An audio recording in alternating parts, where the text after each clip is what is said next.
Dans un communiqué publié il y a quelques semaines, le ministre des Transports, Jean-Ernest Massenangale Bibé, a appelé les usagers à dénoncer, via les numéros de téléphone mis à la disposition du public, les actes de corruption dont se seraient rendus coupables les agents de son département ministériel affecté à la prévention routière. Le ministre rappelle qu'il est interdit à ses agents de percevoir des amendes forfaitaires. Seulement, malgré ces dispositions, les uns et les autres se donnent à cœur joie à la pratique des éléments de la prévention routière n'étant pas les seuls fautifs. Il n'y a pas de corrompu sans corrupteur.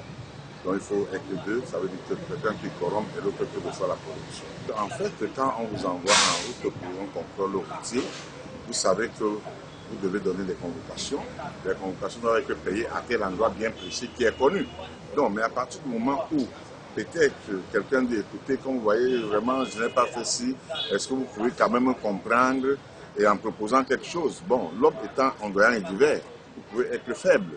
Et vous dites que, ben voilà, essayez de donner. Bon, l'appétit venant en mangeant, vous pouvez être un corrompu, inconditionnel, à chaque fois. Hein? Mais en fait, c'est quelque chose qui n'est pas bien. Une continuité de la corruption étant motivée par plusieurs aspects. Si la corruption persiste, c'est l'impunité.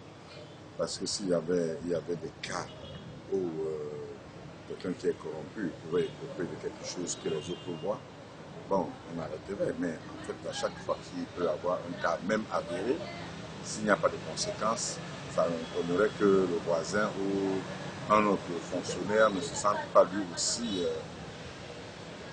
enclin à pouvoir faire la même chose. Donc, c'est l'impunité. Si jamais on sévit, je pense que ça va reculer d'un bon temps. Parce que la peur du gendarme, comme on dit. La peur du gendarme, c'est un début de solution, c'est un début de sagesse. Forcément, si jamais on veut tordre le poids à la corruption, ce n'est pas impossible. Donc, il faut juste sévir. Et ça va reculer d'un cran, 2 fois, 3 crans, 4 crans. Donc, il faut juste sévir. Il faut dire, et de l'avis des spécialistes, que la corruption a des conséquences graves. Et forcément, la corruption a des conséquences très graves parce que si vous avez peut-être des freins qui ne sont pas défectueux ou bien vous n'avez pas de feu de stop, etc. et qu'on vous laisse rouler, ça peut être une cause d'accident.